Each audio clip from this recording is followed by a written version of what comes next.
saya Raida Sabina Kamila dari kelompok 21. Di sini saya akan menjelaskan tentang pengertian dari sinyal analog dan sinyal digital. Sinyal analog adalah sinyal data dalam bentuk gelombang yang kontinu, yang membawa informasi dengan mengubah karakteristik gelombang. Bentuk gelombang dari sinyal analog adalah gelombang sinus. Selanjutnya adalah sinyal digital. Sinyal digital merupakan hasil teknologi yang dapat mengubah sinyal menjadi kombinasi urutan bilangan angka 0 dan 1. Bentuk dari sinyal digital adalah gelombang pulsa. Sekian dari presentasi saya. Wassalamualaikum warahmatullahi wabarakatuh. Assalamualaikum warahmatullahi wabarakatuh. Perkenalkan, nama saya Muhammad Diki Febri Pertama dari kelompok 21 dengan NIM 03041381924112. Baiklah, saya akan menjelaskan karakteristik gelombang pembawah. Yang pertama yaitu amplitudo. Amplitudo adalah simpangan terjauh dari titik setimbang yang bisa dicapai pada sebuah gelombang. Yang kedua yaitu frekuensi. Frekuensi adalah jumlah getaran yang dihasilkan setiap satuan detik. Kemudian yang ketiga adalah fasa. Fasa adalah suatu wilayah atau ruang di mana fisik benda pada dasarnya seragam. Terima kasih. Assalamualaikum warahmatullahi wabarakatuh. Nama saya M. Tangkono dari kelompok 21. Pada kesempatan kali ini saya akan menjelaskan tentang proses digitalisasi suatu sinyal analog menjadi sinyal digital melalui kode-kode pulsa. Jadi proses digitalisasi itu terdiri dari 4 metode. Yang pertama, proses sampling atau pencuplikan, kemudian ada quantizing atau kuantisasi, kemudian ada coding atau pengkodean, dan decoding atau pengkodean kembali. Yang pertama, saya akan menjelaskan tentang sampling. Sampling merupakan proses pengambilan sampel atau contoh besaran sinyal analog pada titik tertentu secara teratur dan berurutan. Frekuensi sampling harus lebih besar dari 2 kali frekuensi yang disampling. Sekurang-kurangnya memperoleh puncak dan lembah. Hasil penyamplingan berupa PAM atau pulsa amplitude modulation. Kemudian proses kedua adalah kuantisasi. Kuantisasi merupakan proses penentuan segmen-segmen dari amplitudo sampling dalam level-level kuantisasi. Amplitudo dari masing-masing sampel dinyatakan dengan harga integral dari level kuantisasi yang terdekat. Kemudian adalah coding atau pengkodean. Proses mengubah atau mengkode besaran amplitudo sampling ke bentuk kode digital biner. Yang terakhir adalah multiplexing. Multiplexing berfungsi untuk penghematan transmisi menjadi dasar penyambung digital. Jadi dari banyaknya input tadi diubah menjadi satu output sehingga hemat transmisi. Sekian dari saya. Wassalamualaikum warahmatullahi wabarakatuh. Assalamualaikum warahmatullahi wabarakatuh. Perkenalkan, nama saya Muhammad Ihsan Azhari dengan NIM 03041381924068. Di sini saya akan menjelaskan tentang modulasi dan demulasi. Modulasi adalah proses penumpangan frekuensi sinyal informasi dengan frekuensi sinyal carrier dengan alat yang disebut modulator. Sedangkan modulasi adalah proses pembentukan kembali suatu sinyal modulasi menjadi seperti aslinya dengan alat yang disebut demodulator.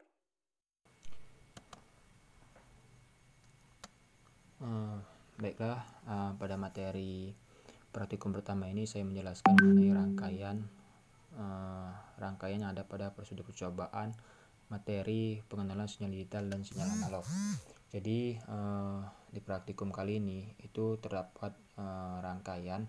Di sini kami kemarin waktu itu merangkai dan ada beberapa komponen seperti ground, function generator, oscilloscope, converter, logic analyzer, dan baterai di sini sebagai sumbernya. Jadi di sini sebelumnya itu telah saya atur dan saya rangkai. Sebelumnya rangkaian ini saya rangkai terlebih dahulu, dan juga pada tabel oscilloscope ini itu untuk time base dan juga Y posisi pada channel A dan posisi Y pada channel B itu telah diatur seperti ini, karena ini untuk membuat grafik yang tampil pada osiloskop itu terlihat jelas. Jadi langsung saja di sini kita runningkan. Nah, saat running sini kan sini sudah terlihat jelas grafiknya itu. Kita pause. Oke. Jadi tujuan melakukan simulasi ini yaitu untuk mendapatkan sampel data dari bilangan biner, baik itu dari huruf dan juga karakter lainnya.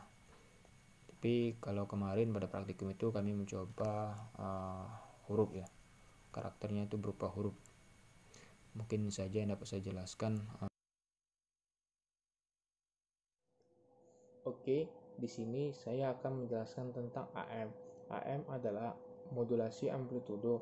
Modulasi amplitudo adalah salah satu teknik modulasi yang proses pemodulasiannya pada sinyal frekuensi rendah dan pada frekuensi tinggi dengan mengubah amplitudo gelombang frekuensi tinggi. Yang kedua adalah saya akan menjelaskan tentang FM. FM adalah modulasi frekuensi. Modulasi frekuensi adalah salah satu teknik modulasi dengan cara proses mengubah-ubah frekuensi pada carrier dengan sinyal informasi. Kemudian, karena sinyal informasi ini pada sinyal FM itu ditunjukkan dengan pergeseran frekuensi carrier, maka sistem ini memiliki kualitas yang lebih baik dibandingkan dengan AM.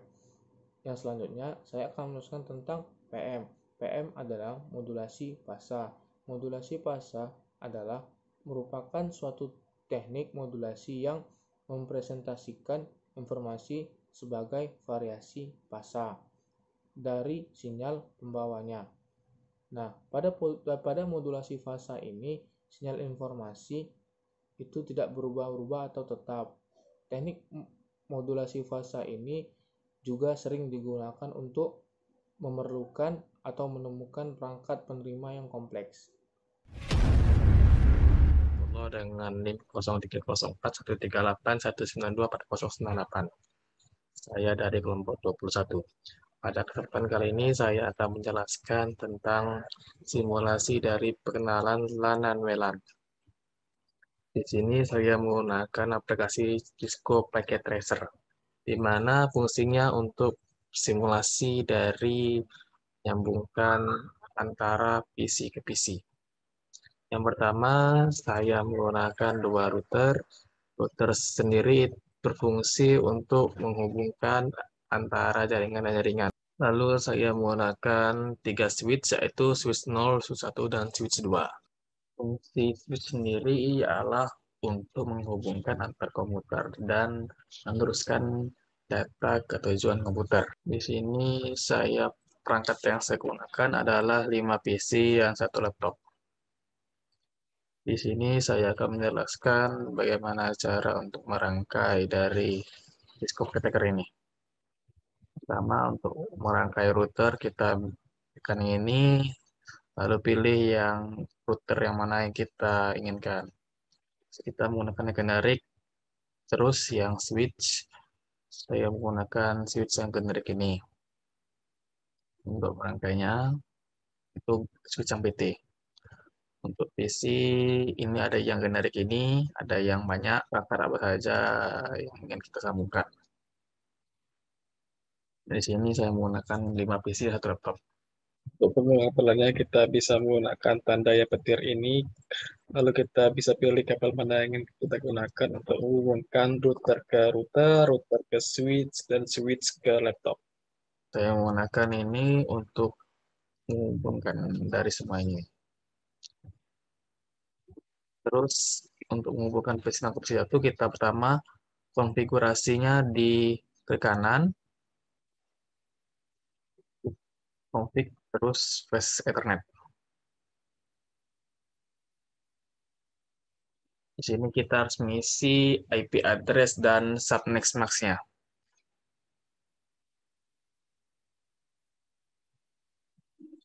Kemudian hal yang penting adalah kita tidak boleh menyamakan IP address antar PC-nya.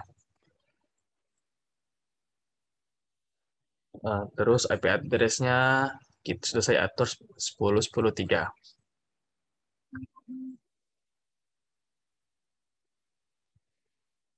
Kemudian saya akan menjelaskan bagaimana cara untuk mengetahui apakah PC-PC ini sudah terhubung atau belum. Yang pertama adalah kita lihat di lampu-lampu hijau ini. Kalau misalkan dia lampunya terang, berarti itu sudah terhubung. Kemudian kita bisa mengecek di klik 2 kali tadi, terus PC 0 tadi di desktop, pilih ke command prompt. Terus kita tulis ping, terus tulis IP address tadi, 10.10.10.2. Terus kita enterkan saja. Nah, kemudian kita lihat di sini sudah nampak bahwa PC ini sudah terhubung.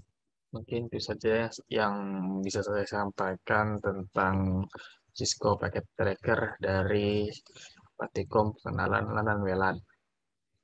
Kurang lebihnya saya mohon maaf dan kepada Tuhan saya mohon ampun. Assalamualaikum warahmatullahi wabarakatuh. Terima kasih. Pengertian dari MAN, WAN, dan GAN. Yang pertama adalah MAN. MAN atau Metropolitan Area Network merupakan jenis jaringan komputer yang lebih luas dan lebih canggih dari jenis jaringan komputer LAN. Jenis jaringan komputer MAN ini biasanya digunakan untuk menghubungkan jaringan komputer dari suatu kota ke kota yang lain. Yang kedua itu adalah WAN atau Wide Area Network, merupakan jenis jaringan komputer yang lebih luas dan lebih canggih daripada jenis jaringan komputer MAN dan LAN. Teknologi jaringan WAN ini biasanya untuk menghubungkan suatu jaringan dengan negara lain atau dari suatu benua ke benua yang lain. Yang terakhir adalah GAN atau Global Area Network, adalah skala besar WAN dan implementasikan secara global atau dunia. Jaringan ini biasanya disebut juga dengan internet karena dapat menghubungkan komputer-komputer yang ada di seluruh dunia. Sekian dari presentasi saya. Wassalamualaikum warahmatullahi wabarakatuh. Baiklah, assalamualaikum warahmatullahi wabarakatuh. Perkenalkan, nama saya Khairul Amali dengan NIM 030413819410. Baiklah, saya akan menjelaskan materi pertama, yaitu tentang komponen-komponen dasar LAN. Yang pertama yaitu ada workstation. Workstation ini merupakan host yang berupa suatu sistem komputer. Sistem komputer ini dapat berupa PC atau dapat pula berupa suatu komputer yang besar. Nah, seperti sistem mini komputer, bahkan suatu mainframe. Yang kedua itu ada server. Server ini merupakan perangkat keras atau hardware yang berfungsi untuk melayani jaringan dan workstation yang terhubung pada jaringan tersebut. Jadi pada umumnya sumber daya seperti printer, disk, dan sebagainya itu yang digunakan di workstation itu berada dan bekerja pada suatu server. Yang ketiga itu ada link. Link ini workstation dan server itu tidak dapat berfungsi apabila peralatan tersebut secara fisik tidak terhubung. Jadi hubungan tersebut kalau dalam LAN itu dikenal sebagai media transmisi yang umumnya berupa kabel. Contoh-contoh dari link ini itu ada 3. Yang pertama itu ada kabel twist pair. Kabel twist pair ini terbagi menjadi 2 macam. Yang pertama yaitu sealed twist pair dan unsealed twist pair. Kabel twist pair ini itu kebanyakan orang mengenalnya itu dengan kabel telepon. Yang kedua itu ada kabel koaksial. Kabel koaksial ini umumnya itu digunakan pada televisi. Dan yang ketiga ada kabel fiber optik. Kabel fiber optik ini dapat dikatakan memiliki keunggulan yang lebih dibandingkan 2 jenis kabel yang saya sebutkan tadi. karena kecepatan data itu bisa sampai 100 MB per second. Selanjutnya itu ada Network Interface Card atau disingkat itu NIC. Suatu workstation tidak dihubungkan secara langsung dengan kabel jaringan ataupun transceiver kabel. Jadi tetapi itu melalui suatu rangkaian yang dirancang khusus untuk menangani network protokol yang dikenal dengan Network Interface Card atau NIC tadi. Yang kelima itu ada network software. Tanpa adanya software jaringan, maka jaringan tersebut tidak akan bekerja sebagaimana yang kita inginkan. Jadi software ini memungkinkan sistem komputer yang satu dengan komputer lain itu dapat berkomunikasi. Mungkin itu saja dapat saya sampaikan mengenai komponen dasar LAN ini. Sekian, terima kasih. Baiklah, di sini saya akan menjelaskan pengertian dan perbedaan LAN dan WLAN. LAN, Local Area Network, adalah jaringan area lokal komputer yang menyambungkan komputer dalam area terbatas, seperti tempat tinggal, sekolah, laboratorium, atau kampus. Sedangkan WLAN, Wireless Local Area Network, adalah jaringan komputer nirkabel yang menghubungkan dua atau lebih perangkat yang menggunakan komunikasi nirkabel. Adapun perbedaan LAN dan WLAN yaitu yang pertama, LAN masih menggunakan kabel, sedangkan WLAN tidak menggunakan kabel atau sudah wireless. Perbedaan yang kedua yaitu jaringan LAN lebih cepat dan stabil, sedangkan WLAN hanya bergantung pada kekuatan sinyal. Terima kasih. Oke, di sini saya akan menjelaskan tentang RTO dan DHU. Yang pertama itu adalah RTO. RTO atau bisa disebut juga dengan request timeout adalah ketika komputer tidak merespon dari permintaan klien setelah beberapa lama. Nah, di sini ada penyebab terjadinya RTO. Beberapa penyebabnya yaitu yang pertama adalah pemakaian bandwidth itu sudah penuh. Nah, yang kedua itu penyebabnya adalah koneksi atau jaringannya kurang bagus. Yang ketiga yaitu penyebabnya adalah website yang dituju itu memiliki delay yang tinggi sehingga terjadinya ping. Dan yang keempat penyebab RTO itu terjadi adalah adanya firewall. Nah, yang kedua saya akan menjelaskan tentang DHU. DHU itu adalah Destination Host Address Cable. Nah, DHU atau Destination Host Address Cable ini adalah tidak meresponnya host ketika diperintahkan ping, dan ketika host jaringan port dan komputer tertentu itu tidak bisa dijangkau, serta komunikasi dalam jaringan itu terputus karena tidak tersambung. Nah, di sini ada penyebab terjadinya DHU. Yang pertama itu adalah tidak tersambungnya kabel LAN ke komputer-komputer. Yang kedua, switch-nya itu belum dinyalakan. Yang ketiga penyebabnya itu adalah status local area connection itu masih disable. Dan yang terakhir penyebab terjadinya DHU itu ialah hub atau switch-nya itu terlalu panas. Assalamualaikum warahmatullahi wabarakatuh. Perkenalkan, nama saya Muhammad Ihsan Azhari dengan NIM 03041381924068. Jadi di sini saya akan menjelaskan default gateway. Jadi default gateway itu merupakan perangkat yang merupakan mitur trafik dari local network menuju perangkat yang berada pada remote.